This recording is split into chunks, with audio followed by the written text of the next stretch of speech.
હાલ સડક સુરક્ષા સપ્તાહ ચાલી રહ્યો છે, ત્યારે સરકાર દ્વારા વિવિધ જગ્યાએ અનેક કાર્યક્રમો યોજાઈ રહ્યા છે।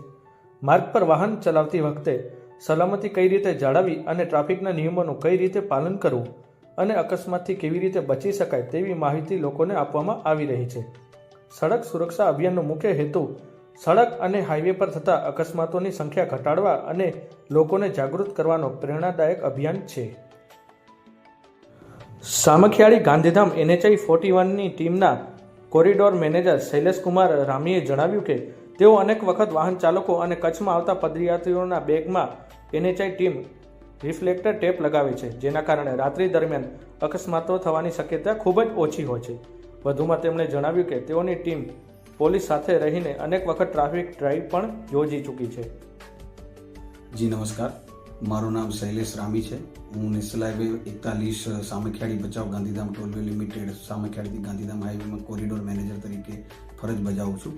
ગવર્મેન્ટના અને NHI અને મોર્થના રૂલ્સ એન્ડ રેગ્યુલેશન પ્રમાણે દર વર્ષે રોડ સેફટી અંતર્ગત અલગ અલગ કાર્યક્રમો થતા હોય છે। એમાં અમે આજ રોજ ડ્રાઈવરોને પેમ્પલેટ રોડ સેફટીના પેમ્પલેટ ડિસ્ટ્રીબ્યુટ કર્યા છે અને ગાડીઓની પાછળ રેટ્રો રિફ્લેક્ટિવ ટેપ લગાડી છે, જેથી અકસ્માત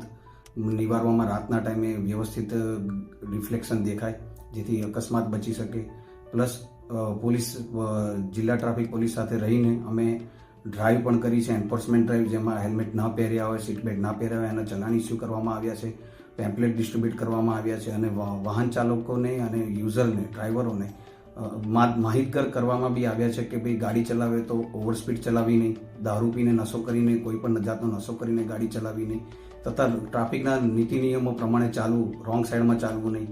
બાઇક ડ્રાઈવર હોય, જે ટુ વ્હીલર ડ્રાઈવર હોય, એમની માટે હેલ્મેટ પહેરીને હંમેશા ચાલવું જોઈએ, જેથી કરીને જે અકસ્માતો થતા હોય છે એમાં આપણે અકસ્માત ઓછા થાય એ અંતર્ગત આપણે રોડ સેફટી મંથ 2025 અંતર્ગત અમે અવારનવાર કાર્યક્રમો કરતા રહીશું અને આગળ પણ કાર્યક્રમો કરીશું અને આ બાબતે બધાને માહિતગાર કરીશું। અને આ પ્રોગ્રામ અમારો 1 જાન્યુઆરી 2025થી 31 જાન્યુઆરી 2025 સુધી ચાલશે। સર, ખાસ કરીને કચ્છમાં જે પદયાત્રીઓ બી આવતા હોય છે, અવારનવાર તમે કામગીરી કરી છે, તો તમે એમના માટે શું કહેશો? અમે જે પદયાત્રીઓ છે તે માતાના મઢ છે, પછી હાજીપીર છે, જે પદયાત્રીઓ ચાલતા હોય છે તો એમાં અમે અને અમારી ટીમ દ્વારા એ ધારો કે ચાલીને જતા હોય તો એમની બેગ પાછળ, એમના બાઇક પાછળ, એમની સાયકલ પાછળ અમે રેટ્રો રિફ્લેક્ટિવ ટેપ લગાડીએ છીએ અને એમને હંમેશા માહિતગાર કરીએ છીએ કે ભાઈ રોડની સર્વિસ રોડ હોય ત્યાં સર્વિસ રોડમાં ચાલવું અને જ્યાં સર્વિસ રોડ ના હોય ત્યાં આગળ રોડની હંમેશા લાસ્ટ સાઈડમાં ચાલવું, જેથી તમારી સેફટી પણ રહે અને એમનો બી જીવ બચાવી શકાય, બીજા વાહનો દ્વારા એમનો અકસ્માત ના થાય તે અંતર્ગત। સામખિયાળી ગાંધીધામ NHI 41 ટીમના કોરિડોર મેનેજર શૈલેષકુમાર રામીએ લોકલ 18 સાથે વાત કરતા જણાવ્યું હતું કે વાહન ચાલકોએ ઓવર સ્પીડમાં વાહન ન ચલાવવું, સીટ બેલ્ટ બાંધવું, બાઇક ચલાવો તો ફરજિયાત હેલ્મેટ પહેરવું જોઈએ, કોઈપણ જાતનો નશો કરીને ગાડી ચલાવવી નહીં, રોંગ સાઈડમાં વાહન ચલાવવું નહીં, કચ્છમાં આવતા પદયાત્રીઓએ હંમેશા સર્વિસ રોડમાં ચાલવા સહિતની સૂચનાથી માહિતગાર કર્યા હતા।